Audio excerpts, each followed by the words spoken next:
놓치면 안 될 하나님의 뜻 회개라는 제목으로 오늘 이 새벽에 하나의 말씀에 은혜를 받기를 원합니다. 사랑하는 성도 여러분, 우리는 종종 자비, 용서, 관용이라는 그런 말들을 좋아합니다.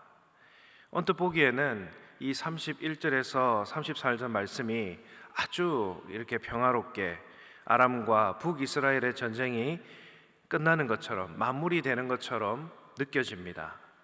그러나 이 오늘 본문에서는 이 자비가 항상 하나님의 뜻과 같지 않다는 것을 보여줍니다.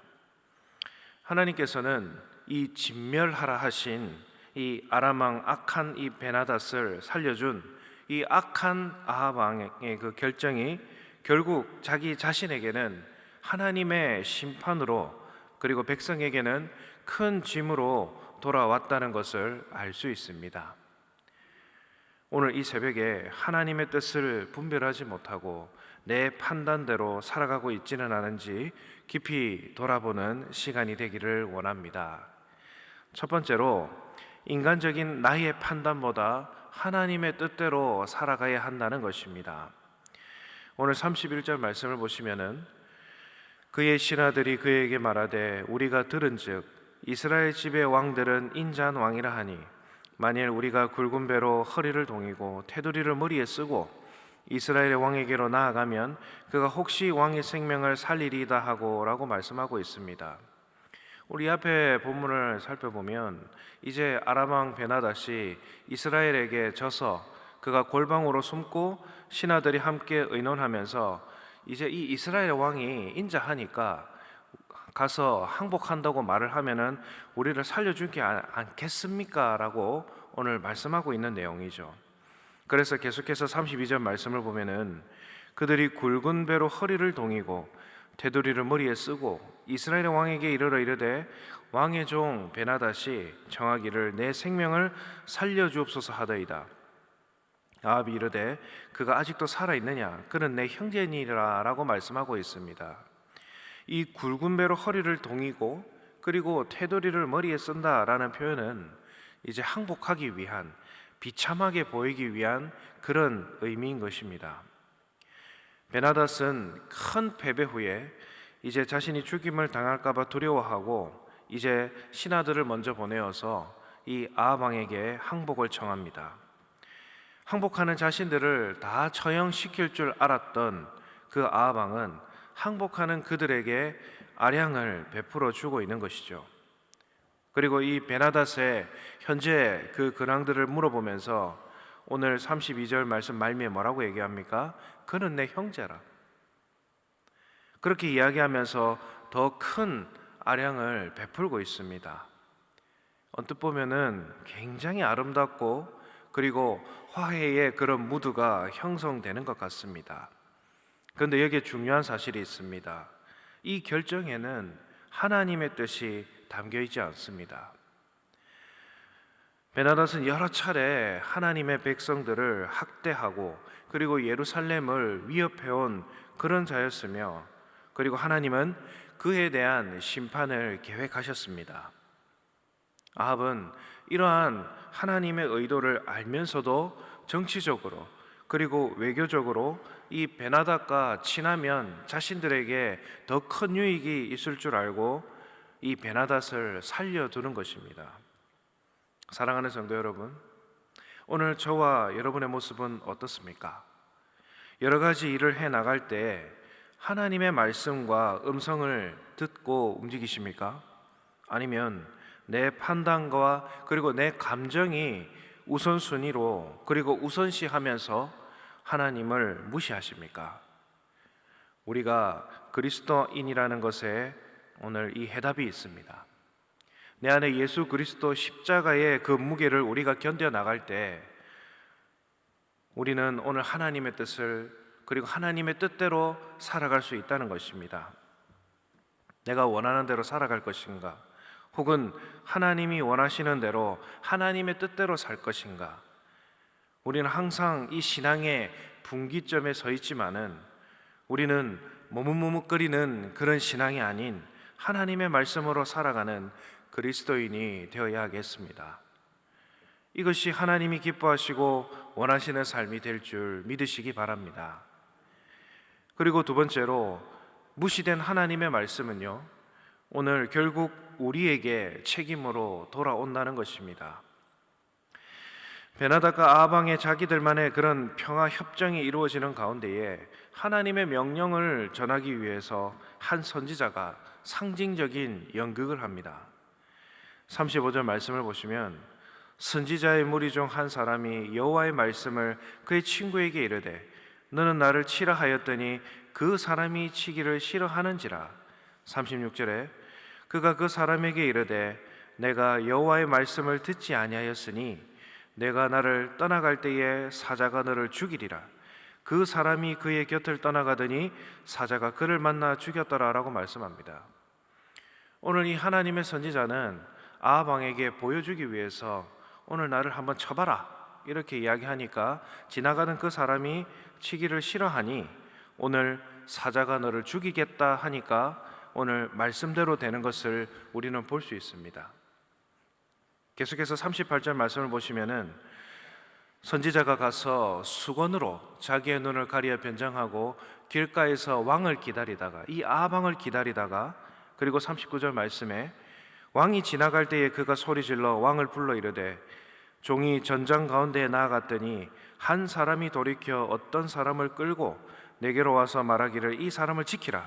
만일 그를 잃어버리면은 내 생명으로 그의 생명을 대신하거나 그렇지 아니하면 내가 은 한 달란트를 내어야 하리라 하였거늘 이라고 말씀합니다.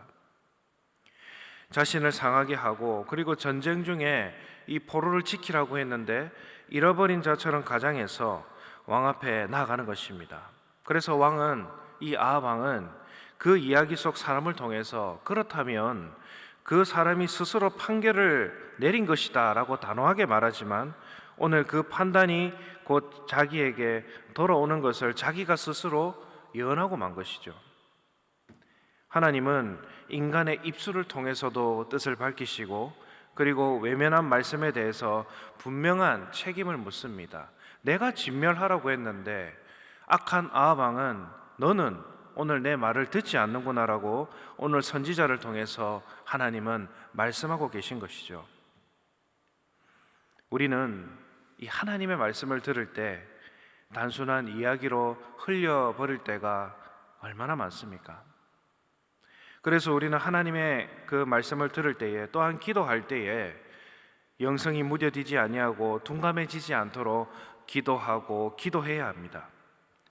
하지만 이 아하방은 끝내 하나님의 말씀을 듣지 않습니다. 자기 백성을 보호하시고 그리고 베나닷과 그의 군대를 진멸하라는 이 하나님의 말씀을 무시한 결과를 오늘 이 선지자를 통해서 아하방은 듣게 된 것입니다. 우리는 어떻습니까? 하나님의 말씀을 무시하고 살았을 때에 어떤 결과가 있습니까? 중요한 것은 하나님의 말씀은 우리의 삶 속에 그대로 실현되고 그리고 우리가 듣고 순종하지 않은 말씀은 언젠가 우리를 심판하는 잣대가 된다는 것입니다. 하나님은 인간적인 판단보다 오늘 그 말씀에 대한 순종을 원하십니다. 우리는 종종 사람을 살리고 그리고 관계를 지켜나가는 것이, 악한 사람이라도 내가 저 사람과 잘 지내는 것이 더 지혜로운 것처럼 여길 때가 있습니다. 그러나 하나님께서 분명히 그 정리하라고 하신 것을 그대로 두면은 그것이 결국 내 생명과 그리고 사명을 위협하게 됩니다.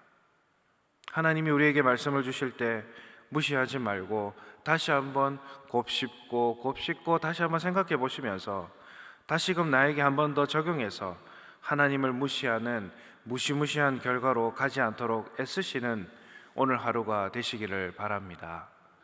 그리고 마지막 세 번째로, 하나님 앞에서 회개하라는 기회의 말씀을 꼭 붙들어야 합니다.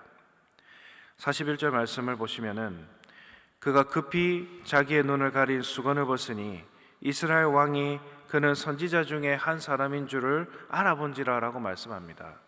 변장한 그의 모습을 보니까 이 아하방은 오늘 자신에게 말하던 그 선지자의 모습을 기억해낸 것이죠. 그래서 42절 말씀에 그가 왕께 아뢰되 여호와의 말씀이 내가 멸하기로 작정한 사람을 내 손으로 놓았은즉 내 목숨은 그의 목숨을 대신하고 내 백성은 그의 백성을 대신하리라 하셨나이다 라고 말씀합니다. 그래서 오늘 이에 대한 왕의 반응이 43절에 나타나는데 43절 말씀을 보시면 이스라엘 왕이 근심하고 답답하여 그의 왕궁으로 돌아가려고 사마리아에 이르니라 라고 말씀하고 있습니다.